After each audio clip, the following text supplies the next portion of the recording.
बुरे से बुरे समय में मेरी यह बात याद रखना। ये बातें तुम्हें जिंदगी के हर एक मोड़ पर काम आएगी। नमस्कार दोस्तों, स्वागत है हमारे चैनल मेरी आवाज में। जो बीत गया सो बीत गया।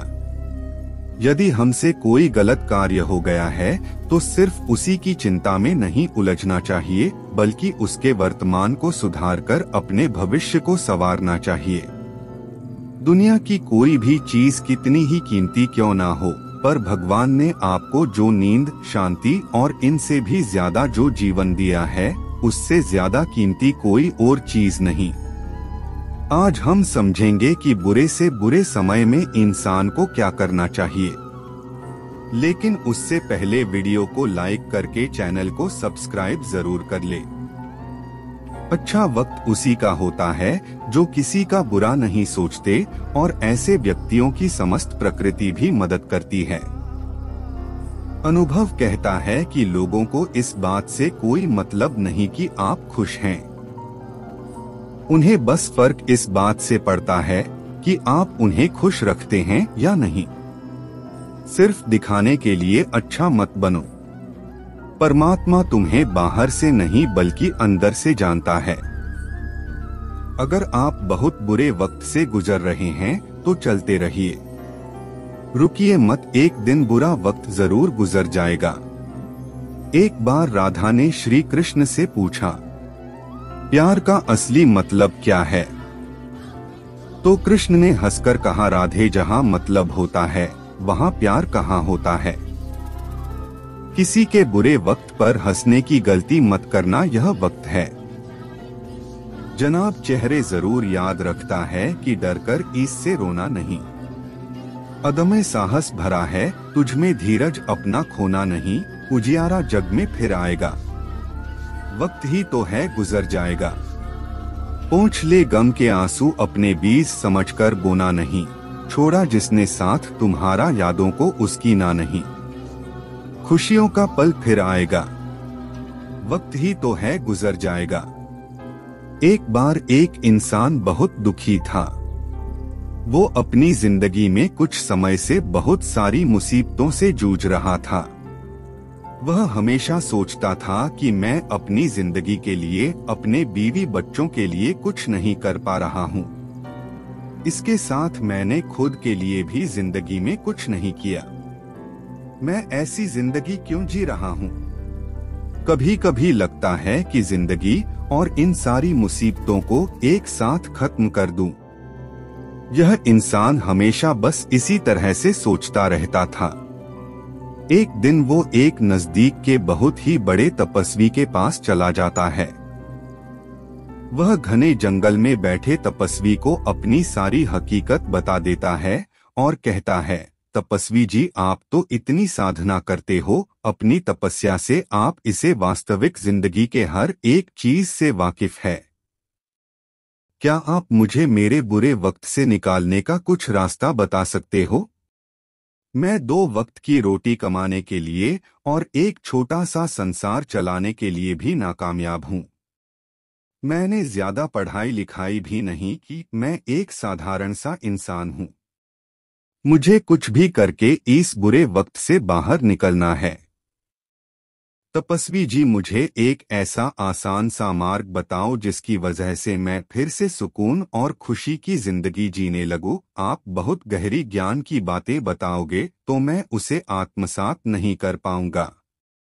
तपस्वी कहते हैं कि ठीक है, मैं तुम्हें एक काम बताऊंगा। वो काम तुम्हें 7 दिन तक करना होगा। सामने वाली नदी के उस पार एक छोटा सा मंदिर है, लेकिन उस मंदिर के अगल बगल के पेड़ पर बहुत सारे पक्षियों के घोंसले हैं। वह पक्षी बहुत किलबिलाहट करते हैं, जिसकी वजह से इस वन की शांति नष्ट हो जाती है। तो उस पक्षियों के घोंसले को लगातार 7 दिन तक तोड़ते रहो। हाँ, लेकिन एक बात तुम्हें जरूर याद रखनी पड़ेगी। जभी भी तुम इन पक्षियों का घर तोड़ोगे तब उनमें से कोई भी पक्षी मरना नहीं चाहिए। तपस्वी जी के कहने का मतलब इस इंसान को समझ में नहीं आया, लेकिन वो वहां से तपस्वी जी द्वारा बताया हुआ काम करने के लिए निकल पड़ा। इस इंसान को बिल्कुल समझ नहीं आ रहा था कि आखिर में इतने बड़े तपस्वी जी ने उनको इन सारे पक्षियों का घर तुड़वाने का पाप का काम उसके हाथ में कैसे दे दिया। जब ये इंसान नदी के उस पार पहुंचता है तब बहुत ही प्रसन्न वातावरण में उसे पक्षियों के बहुत सारे घोंसले दिखाई देते हैं। वो इन सारे पक्षियों को देखकर सोचता है, अरे ये पक्षी तो कितने सारे मेहनत के साथ कण कण इकट्ठा करके अपना घोंसला बना रहे हैं, अपने परिवार को चला रहे हैं, और मैं इनका घर तोड़ने जा रहा हूं। लेकिन फिर भी उसने तपस्वी जी की बात याद करके इन सारे दोस्तों को तोड़ना शुरू कर दिया। देखते देखते ही सारे पक्षी घबरा गए और अगल बगल में दूसरे पेड़ पर जा बैठे और सुरक्षित जगह ढूंढने के लिए किलबिलाहट करने लगे। देखते देखते पक्षियों का बड़ा घोंसला टूट गया।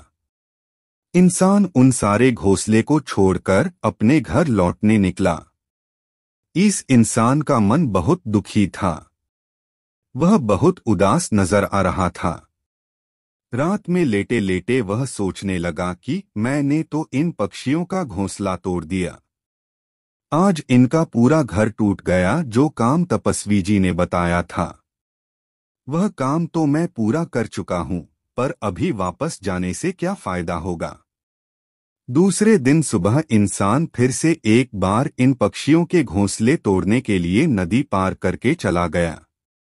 उसने देखा तो वहां इन पक्षियों ने फिर से कण कण इकट्ठा करके अपने घोंसले बनाने की शुरुआत की।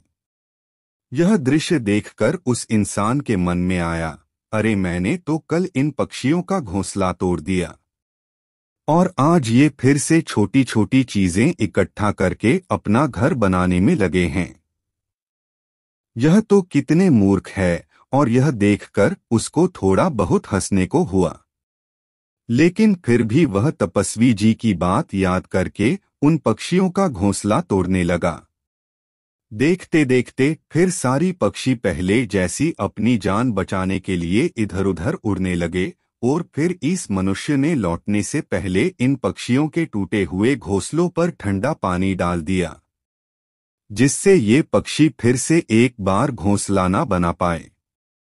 वो फिर से अपने घर लौट गया और रात में बिस्तर में लेटे लेटे सोचने लगा, तपस्वी जी के कहने पर तो मैंने इन पक्षियों का घर दोबारा तोड़ दिया, पर यह तो गलत काम है। क्या सच में यह तपस्वी जी ही है, या फिर ये कोई गलत इंसान है जिसे सिद्धि न प्राप्त हुई हो और मुझे बेवकूफ बना रहा हो। जाने दो, मैं पहले उनके द्वारा बताया हुआ काम पूरा करता हूँ और यह सब बाद में देखता हूँ। सब कुछ बाद में पता चल जाएगा।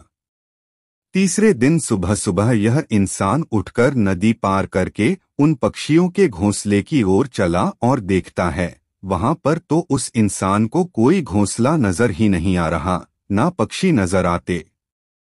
वह सोचता है कि अभी तो यह पक्षी यहाँ से चले गए तो अभी तो मेरे पास इस जगह आने का क्या फायदा।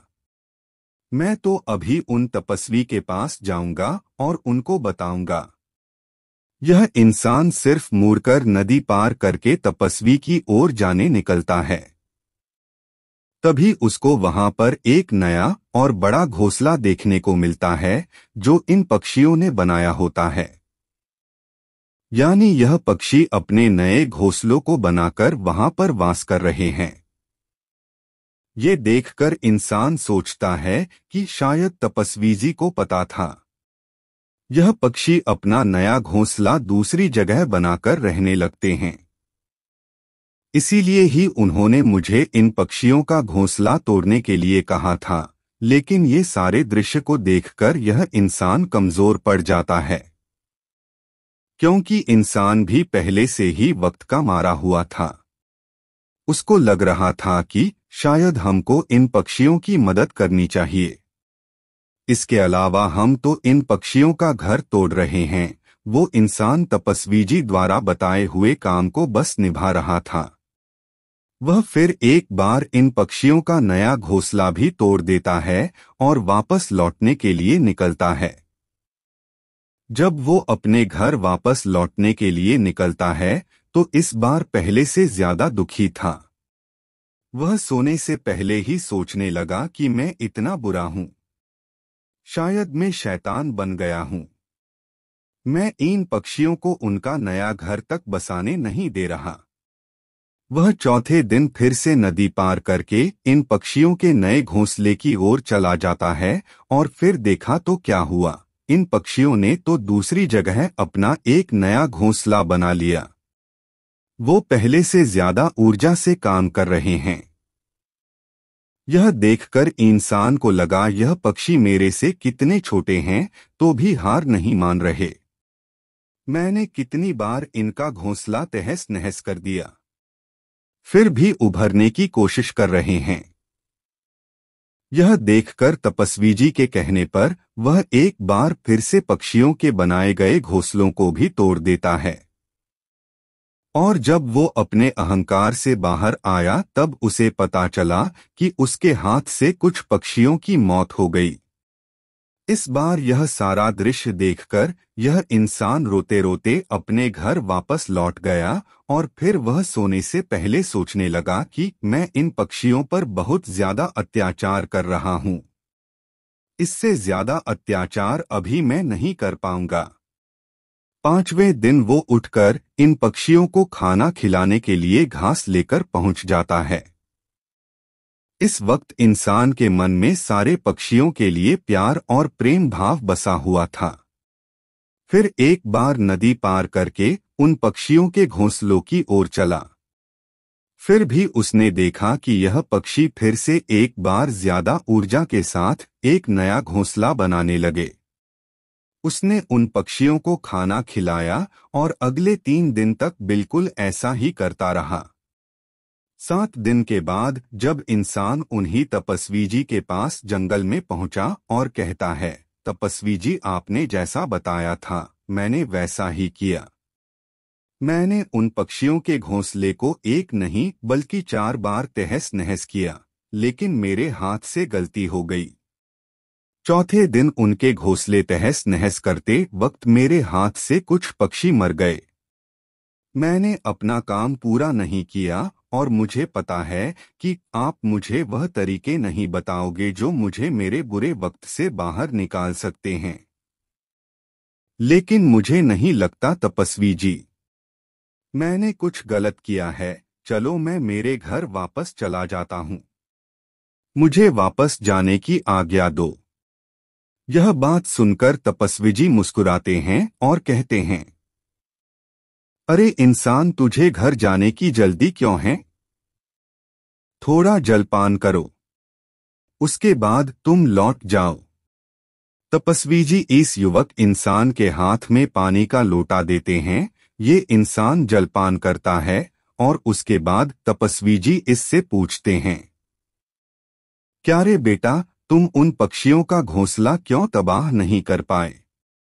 तब इस इंसान ने सारी हकीकत बताते हुए जवाब दिया कि तपस्वी जी, मैंने एक बार नहीं बल्कि 4 बार उन पक्षियों का घोंसला तोड़ दिया, लेकिन वह नई जगह घोंसला बना रहे थे।